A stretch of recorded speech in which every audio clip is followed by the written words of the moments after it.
Assalamualaikum warahmatullahi wabarakatuh. Perkenalkan, saya Syarina Dini Kaisarah dari NIM A1120212493. Saya adalah salah satu peserta FGA dari Universitas Dian Nuswantara. Nah, di sini saya mendapatkan tugas Hands of Life yang merupakan tugas dari Networking Academy Cisco ini. Saya akan mengerjakan dan menjelaskan beberapa hasil dari jawaban pertanyaan di sini. Nah, pada bagian 1 dan langkah pertama, the National Support Center for System Security and Information Assurance CSSIA hosts a social engineering interactive activity.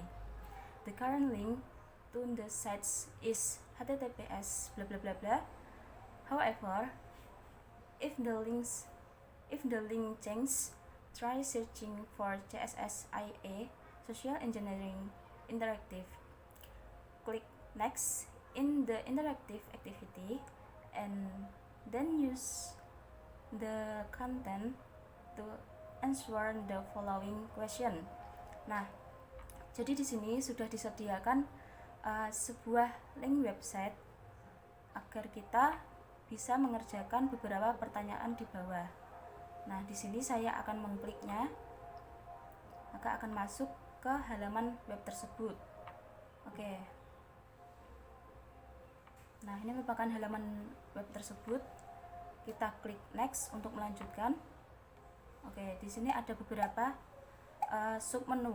Ada introduction, baiting, shoulder surfing, pretexting, phishing, kemudian ada spear phishing atau whaling, lalu ada scareware, ransomware, tailgating, dumpster diving, kemudian ada social engineering attacks on the rise, lalu di sini ada how to mitigate attacks, dan yang terakhir ada conclusion. Nah, kita langsung baca pertanyaan yang A ini. Saya akan membacakannya. What is waiting? Did you click on the USB drive? What happened to the victim system? Jadi di sini artinya apa itu baiting?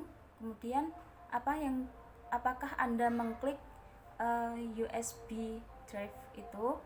Lalu apa yang terjadi pada sistem korban? Nah, di sini jawaban saya adalah baiting is using a false promise to gain a victim interest to lure them into a trap that steals their personal information or infects their system with malware. Jadi, baiting ini merupakan salah satu teknik pemancingan, ya seperti phishing gitu. Untuk sistem kerjanya hampir sama. Jadi maksud saya, jadi si pelaku yang melakukan baiting ini membuat suatu seperti tawaran pancingan untuk memancing si korban dengan cara memberikan hadiah ataupun berupa hal-hal menarik agar si korban itu bisa secara tidak langsung masuk ke dalam jebakan, dan kemudian sistem akan terinfeksi oleh malware. Nah, apa yang terjadi pada sistem korban? Sistem korban akan terinfeksi ataupun terhalangi oleh malware. Lalu, untuk yang pertanyaan B ini, what is shoulder surfing? What device was used to perform the shoulder surfing? Kemudian, what information was gained? Nah, di sini maksudnya apa itu shoulder surfing? Kemudian perangkat apa yang digunakan untuk melakukan shoulder surfing? Lalu informasi apa yang didapat dari shoulder surfing tersebut? Nah, di sini jawaban saya yaitu shoulder surfing is looking over someone's shoulder while they are using a computer and visually capturing login or password or other sensitive information. Nah, saya akan menunjukkan video dari kejadian tersebut, shoulder surfing. Nah, kita lihat di sini. Click the phone to view the photo. Nah, jadi si pelaku ini, si wanita ini melakukan sebuah shoulder surfing oleh si korban. Kita klik dulu. Nah, si pelaku ini melakukan scanning pada komputer si korban dan mendapatkan sebuah data, yaitu data login, kemudian data password. Nah, in the video, the device used is a mobile phone. Jadi, si pelaku menggunakan sebuah handphone untuk melakukan shoulder surfing. When the perpetrator scan the victim computer and then gets the victim login and password. Jadi, si pelaku itu melakukan scanning pada korban dan menemukan data login dan password. Mohon maaf, di pertanyaan yang tadi saya akan menunjukkan sebuah video ya, atau kasus dari biting.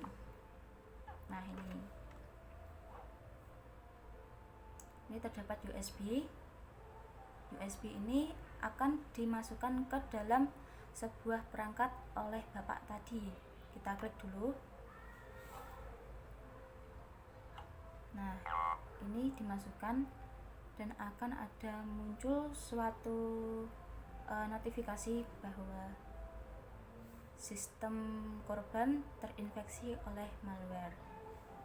Oke, next. Untuk pertanyaan selanjutnya, what is pretexting? What type of information did the cyber criminal request? Lalu, what's your fall victim? Yang artinya, apa itu pretexting dan informasi jenis apa yang diminta oleh si penjahat tersebut. Lalu, apakah yang terjadi pada korban?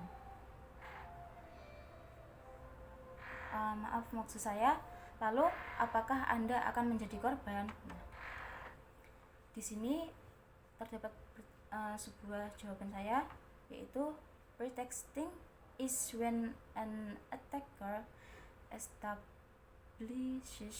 trust with their victim by impersonating persons who have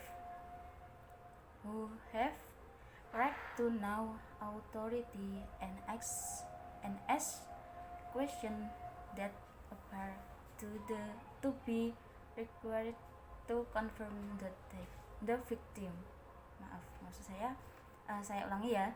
Pretexting is when an attacker establishes trust with their victim by impersonating persons who have right to know authority and ask questions that appear to be required to confirm the victim's identity, but through which they gather important personal data. Nah, jadi pretexting ini adalah sebuah teknik dari hacker juga untuk mendapatkan sebuah data ketika penyerang membangun kepercayaan dengan korbannya dengan menyamar sebagai orang yang memiliki otoritas hak untuk mengetahui dan mengajukan pertanyaan yang tampaknya diperlukan untuk mengkonfirmasi suatu data pribadi. Nah, secara tidak langsung maka si korban juga akan terperangkap di dalamnya jika ia tidak benar-benar teliti. data yang dikumpulkan merupakan data-data penting ya, seperti contohnya semisal ada sebuah email tersebut mengatasnamakan email ataupun SMS ya, email ataupun pesan mengatasnamakan suatu bank. Nah, bank tersebut memberikan pesan untuk alasan mengetahui dan mengkonfirmasi suatu data seperti data rekening maupun kartu kredit seperti itu. Lalu jawaban selanjutnya, the types of information requests by criminal are name, job, title, office, and employee badge number. Jadi data-data yang diminta suatu pelaku kejahatan ini adalah berupa nama, job title, office, and employee badge number. Nah, saya akan menunjukkan tadi ini apa ya, pretexting. Nah, ini di sini contohnya si pelaku ini melakukan telepon kepada si korban. Oke, kita angkat. Hello, this is IT. We notice some unusual activity on your account. Please verify your name, title, office, and employee badge number. Nah, di sini si korban sudah memberikan data-data penting ataupun data pribadi kepada si pelaku kejahatan.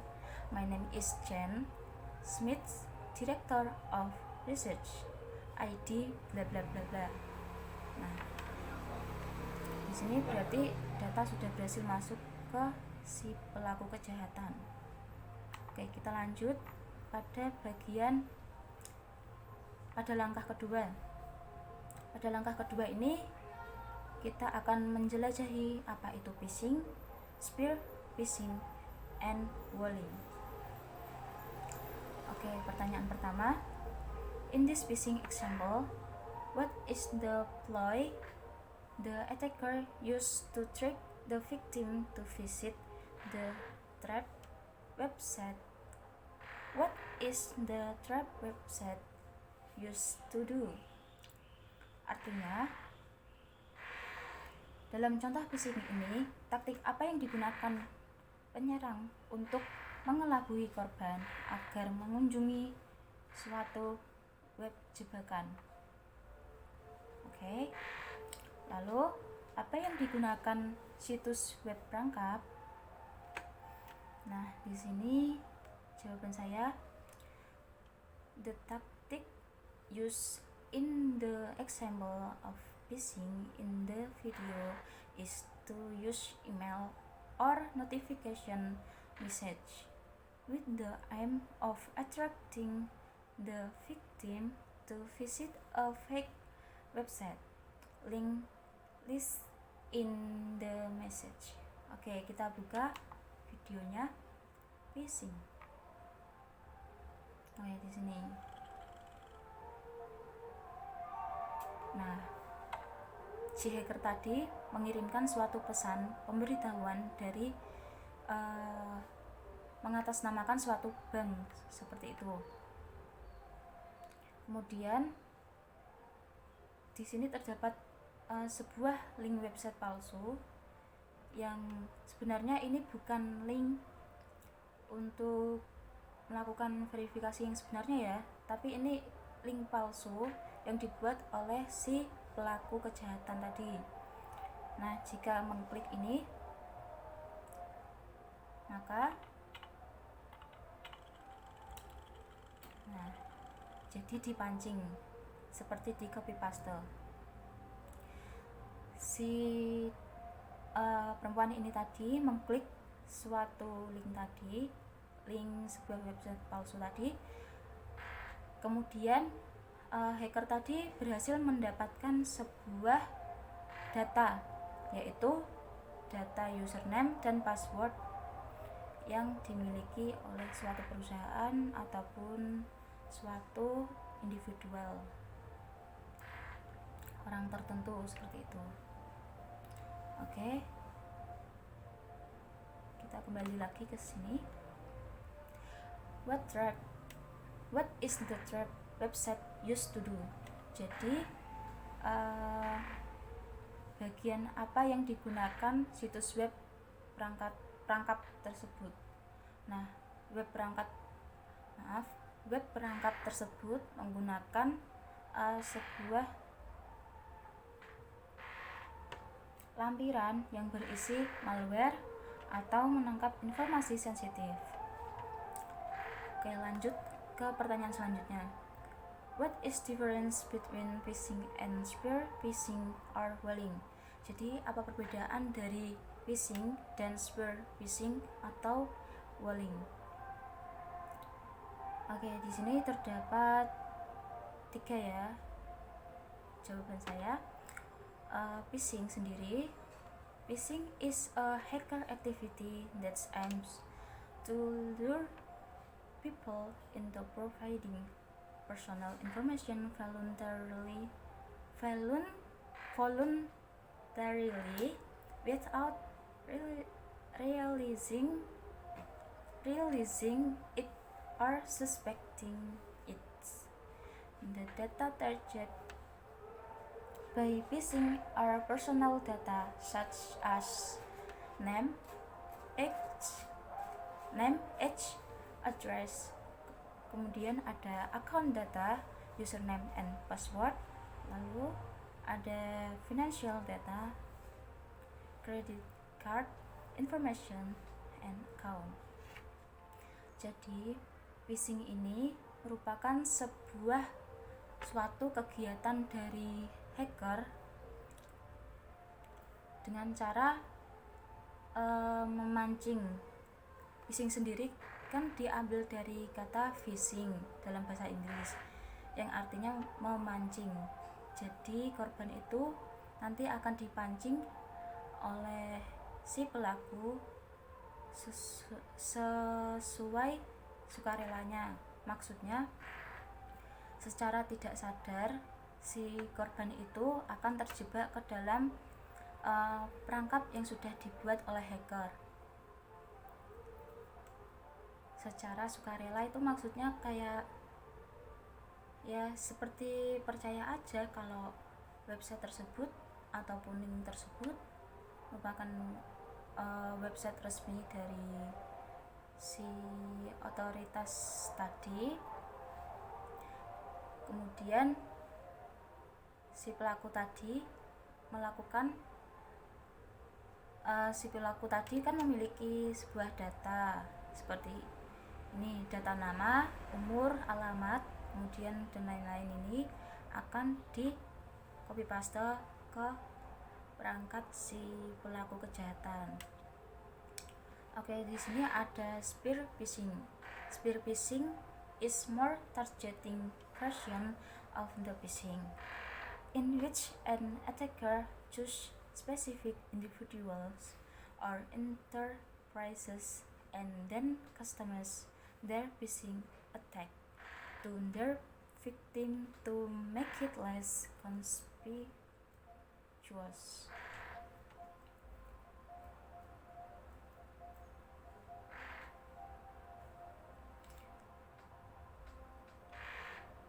Oke, jadi di sini spear phishing merupakan salah satu jenis dari phishing ya, yang lebih bertarget,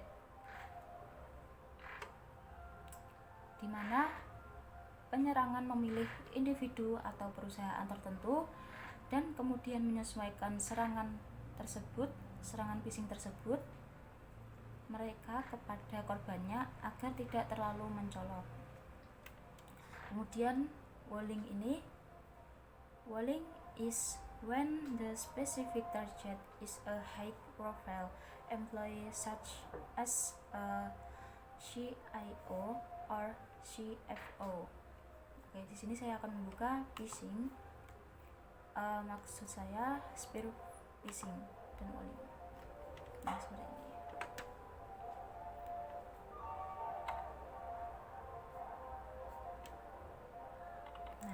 Jadi perbedaannya adalah jika phishing ini tadi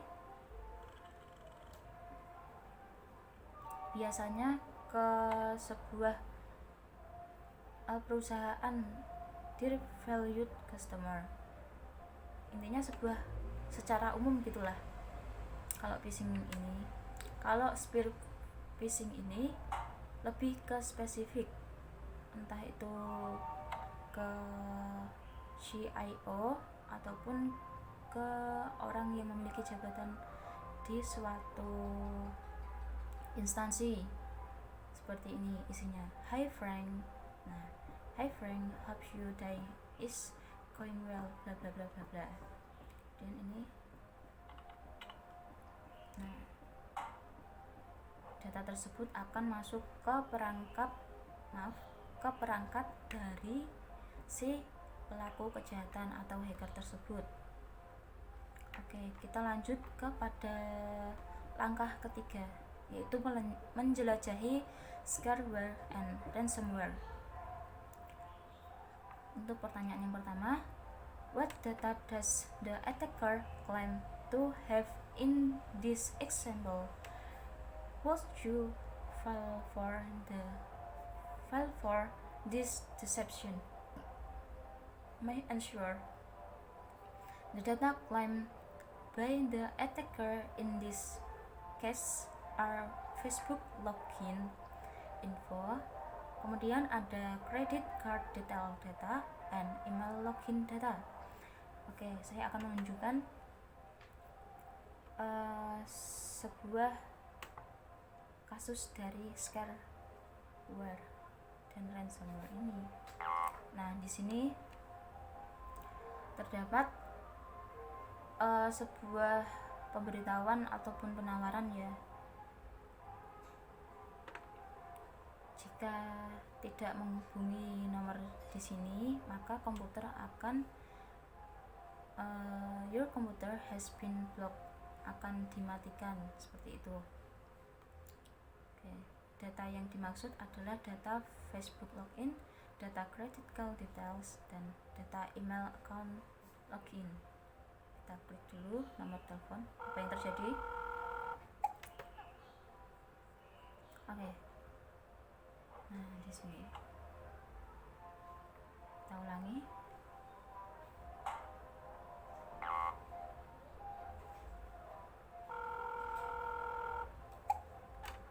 If you want to files back, pay up.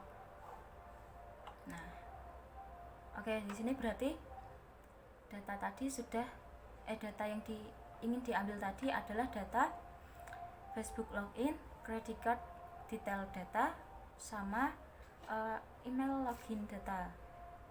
Lalu, would you fall for this deception? Will you fall for this scam? Nah, yes, because the position is panic. Jadi, apakah Anda akan jatuh dalam penipuan tersebut? Iya, kalau misalkan posisinya panik, maka akan itu nurut-nurut saja apa yang dikatakan dari si pelaku, apa yang disuruh dari si pelaku. Ketika kita panik dan khawatir mengenai apa yang terjadi pada data penting tersebut, ini, yes, because the position is panicked and worried if something unwanted happens to the important data. The victim automatically buys it with money as a condition to the attacker. Jadi intinya ketika kita posisi panik tadi ya, panik, khawatir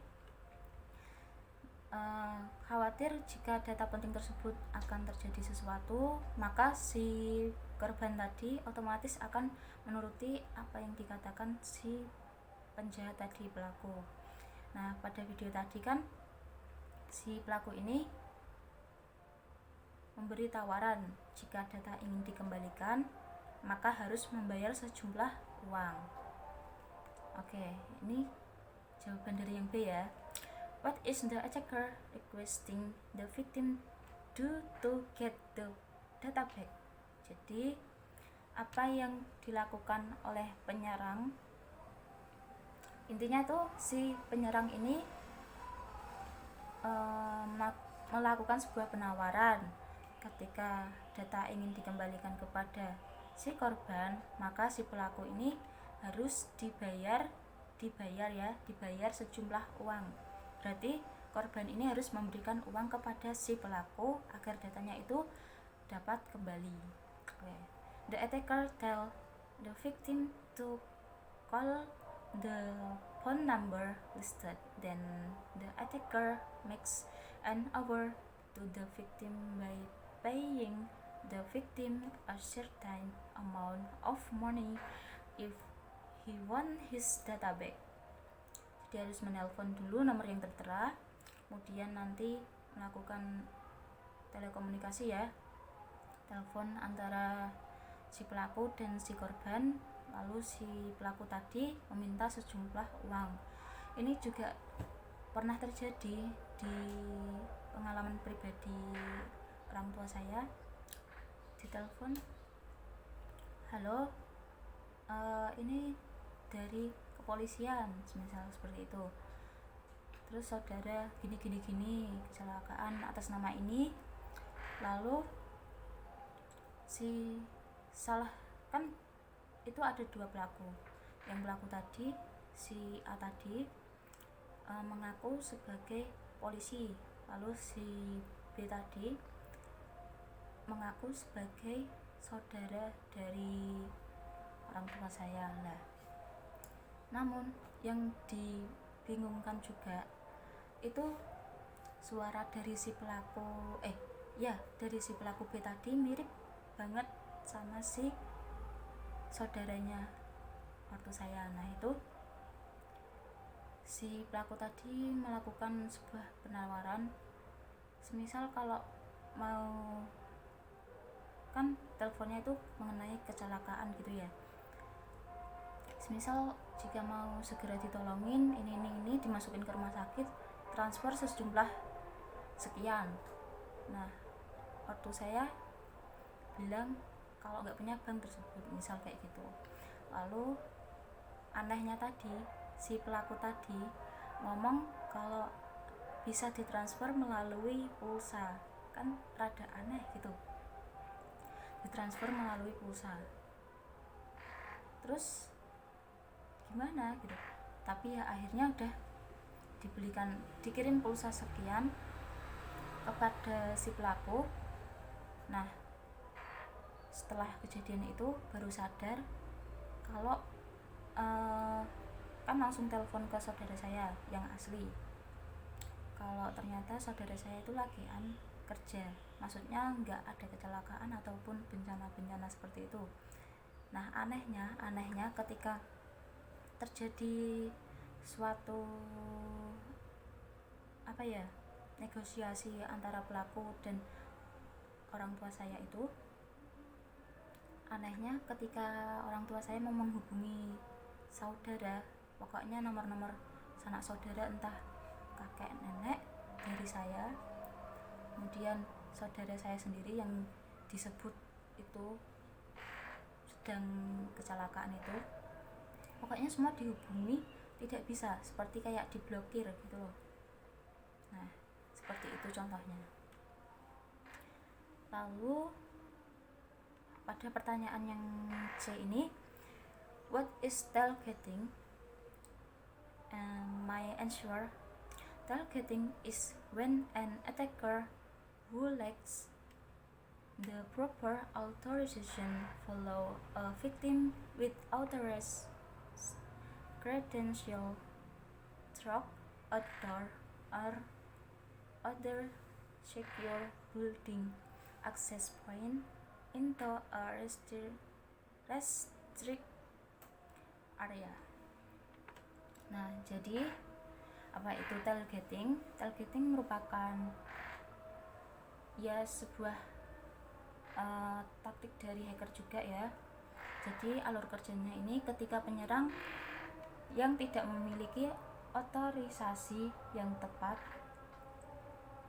mengikuti korban dengan kredensial resmi melalui pintu atau titik akses gedung aman lainnya ke area terlarang. Kita klik dulu bagian ini, targeting, kita lihat.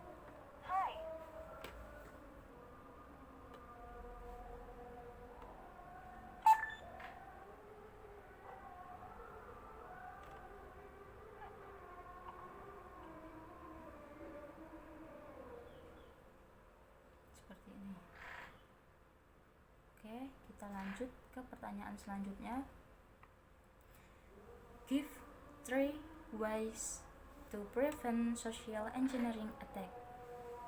Berikan 3 cara untuk mengatasi atau mencegah social engineering attack, yaitu penyerangan rekayasa perangkat lunak. Nah, di sini my answer. Kita klik sini dulu ya. How to mitigate attack. Di sini. Ini jawabannya. 3 cara untuk mencegah serangan rekayasa perangkat lunak. Yang pertama, think before you act. Never share personal information over the phone, email, or on an unsecure website. Don't click on links, download file, or open email attachment from unknown sender.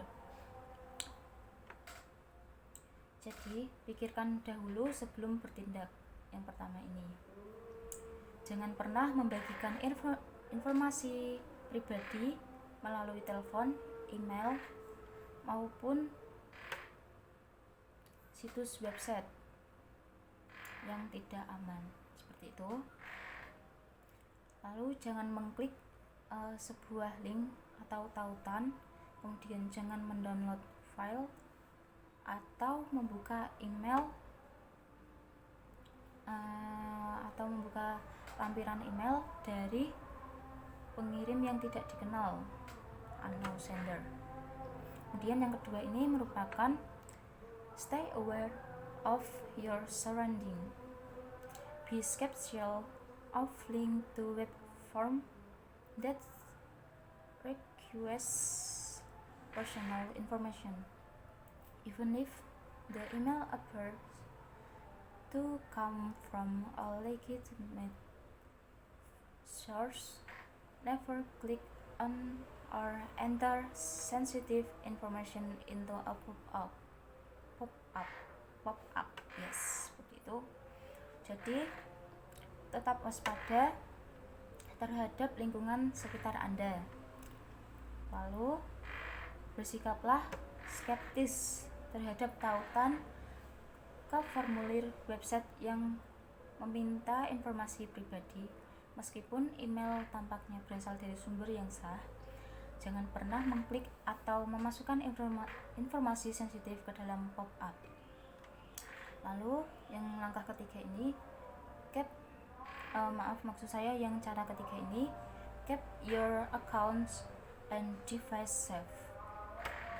Kemudian use antivirus software and spam filter and update and patch your device regularly.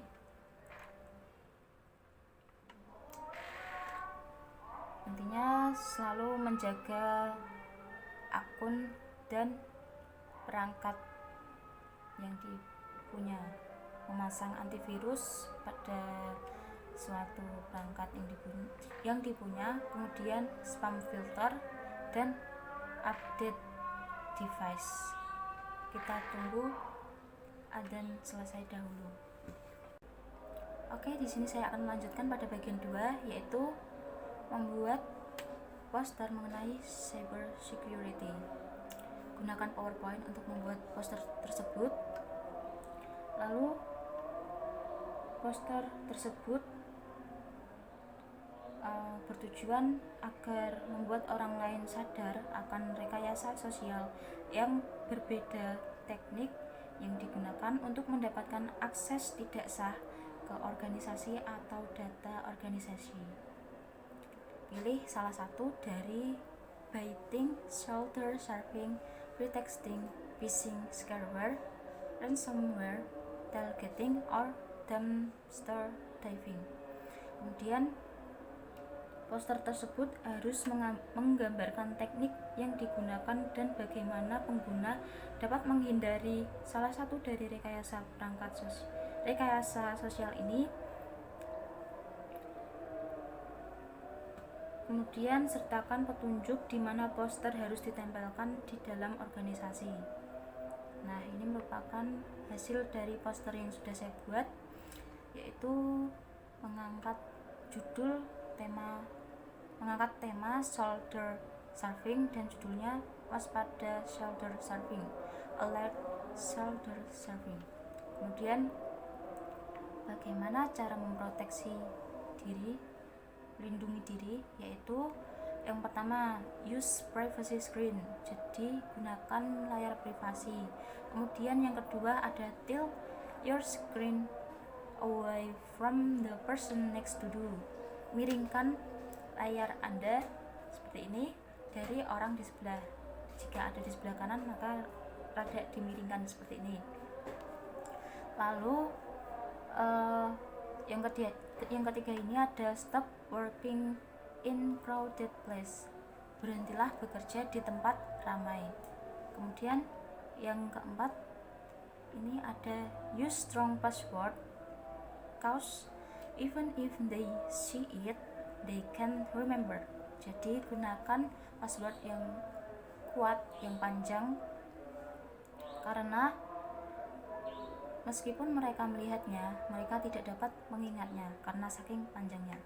Shoulder surfing, watch out for eagle-eyed snowbird peering over your shoulder.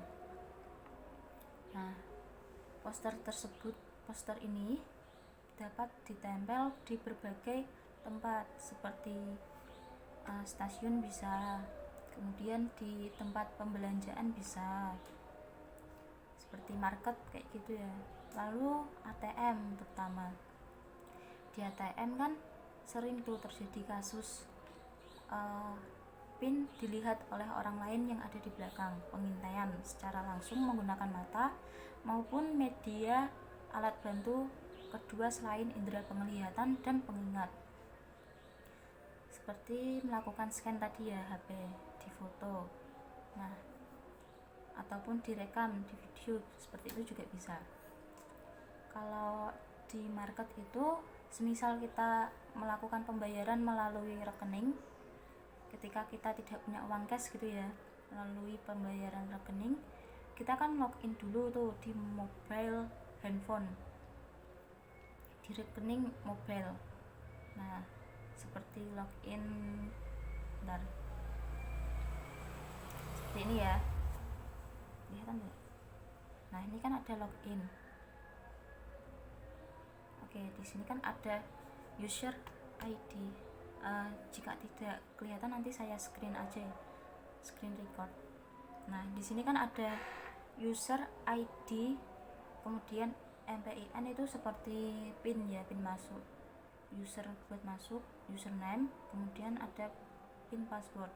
Ketika kita tidak berhati-hati, maksudnya ketika login seperti ini tidak berhati-hati mengenai, intinya cuek dengan orang di belakang, maka bisa saja ada orang yang mengamati dari belakang. Untuk mencegahnya, lakukan layar privasi seperti merendahkan pencahayaan HP, lalu sedikit memiringkan seperti ini ketika mau login. Dan intinya kalau ada data-data pribadi yang penting seperti itu, agar tidak bisa dicuri oleh si pelaku kejahatan. Terima kasih, sekian penjelasan dari saya. Apabila ada kesalahan dalam pengucapan maupun penyampaian materi, mohon dimaafkan. Terima kasih. Wassalamualaikum warahmatullahi wabarakatuh. Semoga bermanfaat.